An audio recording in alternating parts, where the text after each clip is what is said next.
Hello बच्चों, मैं हूं गोपाल पालीवाला, आपका फिजिक्स टीचर। बच्चों, मैं मेरे यूट्यूब चैनल पर जेईई मेंस और एडवांस के previous year questions conceptually solve कराता हूं। आप मेरे साथ प्रैक्टिस कर सकते हैं। प्रेजेंट क्वेश्चन बच्चों मैंने इस सीरीज़ के अंदर जो सेलेक्ट किया है 2018 का जेईई मेंस का क्वेश्चन है और काइनेमेटिक्स से रिलेटेड क्वेश्चन है। क्वेश्चन में दिया हुआ है all the graphs below are intended to represent the same motion, one of them does it incorrectly, pick it up. बच्चों, ये एक ही टाइप की मोशन को है जो ये ग्राफ शो करते हैं, लेकिन इनमें से एक ऑप्शन है जो एक ही टाइप की मोशन है उसको रिप्रेजेंट नहीं करता। मतलब 3 ग्राफ्स तो है जो एक ही टाइप की मोशन को रिप्रेजेंट करते हैं, लेकिन एक ग्राफ इनमें से इनकरेक्ट है। तो आपको उस इनकरेक्ट है जो ऑप्शन को है जो चेक करना है। तो बच्चों, फर्स्ट ग्राफ को अगर हम स्टडी करें तो वेलोसिटी वर्सेस टाइम या वेलोसिटी वर्सेस पोजीशन का ग्राफ है बच्चों। और इसके बाद सेकंड ग्राफ को चेक करें तो डिस्टेंस वर्सेस टाइम है। थर्ड ग्राफ को पोजीशन टाइम ग्राफ है। D velocity versus time graph है। बच्चों, डी के ऊपर अगर हम आए तो बच्चों ये एक स्ट्रेट लाइन है, velocity versus time straight line है, और जो ये थीटा जो है वो ग्रेटर देन 90 है। करेक्ट। तो बच्चों, वेलोसिटी वर्सेस टाइम में स्ट्रेट लाइन है, इसका मतलब acceleration is constant and negative. Theta है जो ग्रेटर देन 90 है, इंप्लाइज m जो कि स्लोप ऑफ स्ट्रेट लाइन है, दैट इज टेंजेंट थीटा, और टेंजेंट थीटा ग्रेटर देन 90 होने पर ये नेगेटिव है। क्या है? नेगेटिव है। तो एक्सीलरेशन इज नेगेटिव। तो एक्सीलरेशन नेगेटिव है तो एक आइडिया बैठता है हमारा कि जब हम किसी ऑब्जेक्ट को अपवर्ड्स थ्रो करते हैं तो उस कंडीशन में एक्सीलरेशन क्या होता है? नेगेटिव होता है और कांस्टेंट होता है। Acceleration negative because it acts always towards the centre of the earth, downward direction में वर्क करता है, तो साइन कन्वेंशन के अकॉर्डिंग वो नेगेटिव होता है। तो बच्चों, इस ग्राफ को हम चेक करें तो है जो velocity versus time graph straight line भी है और थीटा ग्रेटर देन 90 होने से उसका स्लोप जो है टेंजेंट थीटा वो नेगेटिव है, यानी एक्सीलरेशन नेगेटिव है। इसका मतलब it may possible that the motion is throwing a stone upwards. एक स्टोन को अगर हम जो अपवर्ड्स थ्रो करें तो उस टाइप की हो सकती है, अभी हम कंफर्म नहीं कह सकते। अब जैसे सी ग्राफ को चेक करें बच्चों, तो initially position versus time graph है, तो पोजीशन वर्सेस टाइम ग्राफ के अंदर किसी भी पॉइंट के ऊपर टेंजेंट जो है वो बताती है, position versus time graph velocity को बताती है। करेक्ट। तो इनिशियली है जो बच्चों, मैं अगर यहाँ टेंजेंट ड्रॉ करता हूँ तो थीटा जो है, ये थीटा जो है वो मैक्सिमम है। इसके बाद स्लो है जो डिक्रीजिंग, ये वाला स्लोप जो है डिक्रीज होता जा रहा है, और इस जगह है जो tangent becomes horizontal, that is theta equals to 0। Theta equals to क्या है? 0। तो इस कंडीशन में वेलोसिटी 0 हो जाती है। अगेन इसके बाद है जो वेलोसिटी टेंजेंट इस डायरेक्शन में बनने लग जाती है, और यहाँ आते आते टेंजेंट ये, और टेंजेंट जो एंगल बनाती है वो एंगल सेम है अगेन, तो टेंजेंट थीटा यानी वेलोसिटी अगेन सेम हो जाती है।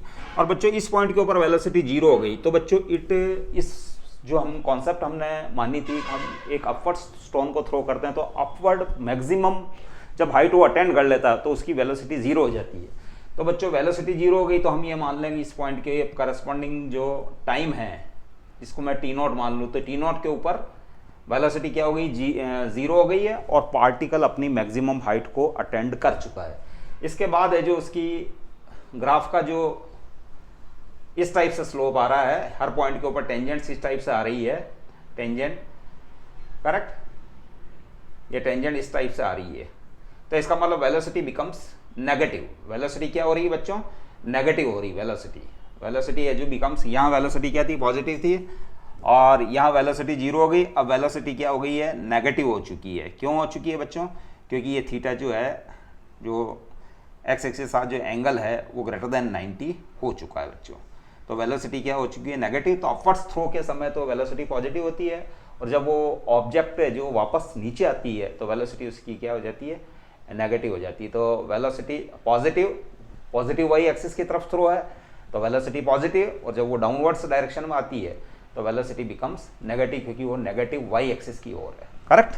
तो इसका मतलब है जो ये 2 ग्राफ जो है ये इस टाइप की मोशन को रिप्रेजेंट करते हैं। कौन सी वाली motion? Upwards throw of stone. Correct. अब बच्चों, वेलोसिटी पोजीशन ग्राफ, तो आपको अब अपवर्ड्स थ्रो अगर आप करते हैं तो इस ग्राफ को देखने से जो उसके लिए इक्वेशन लिखी जाएगी v² equals to u² plus 2as। S की जगह है जो मैं v square u square plus 2a, acceleration downward direction में है तो माइनस जी ले लेता हूँ, और s को अपवर्ड्स थ्रो है तो मैं उसको y ले लेता हूँ बच्चों, करेक्ट। और y है जो पॉजिटिव है तो पॉजिटिव y, तो ये v square equal to you square minus 2zy, तो ये एक पैराबोला की इक्वेशन है बच्चों, पैराबोला, करेक्ट, पैराबोला की इक्वेशन है। अब इसके अंदर है जो थोड़ा सा ग्राफ की चेकिंग कर लेते हैं कि जब पोजीशन 0 यानी y इक्वल टू 0 है तो उस कंडीशन में वेलोसिटी इज मैक्सिमम, यानी y इक्वल टू 0 है तो वेलोसिटी क्या है, मैक्सिमम है, करेक्ट। इसके बाद है जो वेलोसिटी है जो क्या हो रही है, रिड्यूस होती जा रही है, और जब वो मैक्सिमम हाइट हो गई, ये मैक्सिमम हाइट हो गई, ये मैक्सिमम हाइट अटेंड कर चुका है, तो उस कंडीशन के अंदर है जो उसकी वेलोसिटी हो गई 0, करेक्ट, वेलोसिटी। अब है जो इसके बाद बच्चों, इसके बाद उस पोजीशन से ऑब्जेक्ट नीचे डाउनवर्ड डायरेक्शन में आएगी, डाउनवर्ड डायरेक्शन में आते ही है जो वेलोसिटी क्या हो जाएगी बच्चों, इनिशियली वेलोसिटी क्या थी, पॉजिटिव थी, sorry, initially velocity positive maximum थी, इसके बाद वेलोसिटी डिक्रीज होती रही, और पोजीशन जब मैक्सिमम हाइट अटेंड कर ली उसने तो वेलोसिटी 0 हो गई। इसके बाद वेलोसिटी चूंकि ऑब्जेक्ट नीचे की ओर आ रही है तो नेगेटिव y एक्सिस की ओर आ रही है, तो साइन कन्वेंशन के अकॉर्डिंग है जो उसकी वेलोसिटी क्या हो गई, अगेन है जो इंक्रीज होती रहेगी, और जब हमारे हाथ में आएगी तो उस समय जो उसकी वेलोसिटी उतनी ही हो जाएगी जितनी पहले थी। और हम ये मानेंगे कि फ्रिक्शन फोर्सेस वगैरह एब्सेंट है, क्योंकि ये इक्वेशंस जो लिखी गई है V square equal to you square plus 2as, S equal to U T plus half A T square H, और V equal to you plus A T वगैरह, ये इक्वेशंस है जो आपको यह मानते हुए लिखी गई है, ये मानते हुए डिराइव्ड हुई है कि इसके अंदर फ्रिक्शंस या किसी टाइप के डिसिपेटिव फोर्सेस जो है वो एब्सेंट है। तो करेक्टली है जो ऑप्शंस ये लग रहे हैं, ये ऑप्शन बच्चों मेरे को रॉन्ग लग रहा है। क्यों लग रहा है, क्योंकि डिस्टेंस वर्सेस टाइम ग्राफ में किसी भी पॉइंट के ऊपर अगर एक टेंजेंट ड्रॉ करते हैं तो उसका स्लोप जो है वो स्पीड को बताता है। तो बच्चों इस जगह है जो टेंजेंट है जो almost parallel to time axis है, तो स्पीड है जो उसकी 0 है, करेक्ट। और इस पॉइंट के ऊपर अगेन है जो यहाँ टेंजेंट अगर ड्रॉ करूँ तो it almost becomes parallel to time axis, यानी इस जगह भी है जो वेलोसिटी क्या आ रही है, उसकी स्पीड क्या आ रही है, 0 आ रही है। तो इनिशियल स्पीड भी 0 और फाइनल स्पीड भी 0। तो बच्चों ये हमको उस वाले थ्रो के अंदर, चूंकि 3 ग्राफ है जो एक ही टाइप की मोशन को रिप्रेजेंट कर रहे हैं, लेकिन इस वाले ग्राफ के अंदर क्या हो रहा है कि इनिशियली भी उसकी स्पीड 0 है और फाइनली भी उसकी स्पीड 0 है। तो जब स्टोन को आप ऊपर थ्रो करते हो तो इनिशियल स्पीड तो 0 नहीं होती, फाइनल स्पीड जरूर 0 हो जाती है। तो इसका मतलब ये तीनों ग्राफ तो एक ही टाइप के मोशन को रिप्रेजेंट कर रहे हैं। इस ग्राफ को देखो तो v equals to you plus 80 type भी है, ये v इक्वस टू यू और a की जगह माइनस जी आ गया t, तो v equals to minus G T plus U. अब इसको इक्वेट कर लो y equals to M X plus C से, करेक्ट। तो टेंजेंट थीटा जो आ रहा है m, टेंजेंट थीटा वो आ रहा है माइनस जी, करेक्ट, यानी स्लोप नेगेटिव है और इट बिकम्स, ये स्ट्रेट लाइन इक्वेशन है। ये क्या है, इसकी और इसका कंपैरिजन करने पर ये स्ट्रेट लाइन इक्वेशन है। तो इसका मतलब ये जो 3 ग्राफ जो है, ये वाला ग्राफ, ये वाला ग्राफ और ये वाला ग्राफ, करेक्ट, ये एक ही टाइप की मोशन यानी अपवर्ड्स थ्रो का एग्जाम्पल है, करेक्ट। अपवर्ड्स थ्रो, इसके बाद ऑब्जेक्ट वापस रिटर्न होती है।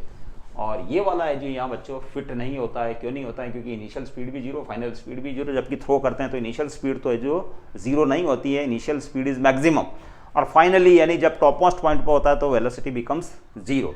तो ये जो फिट नहीं होता है, तो ऑप्शन बी जो है, बी ऑप्शन वो इनकरेक्ट है, ये वाला ऑप्शन है जो इनकरेक्ट है।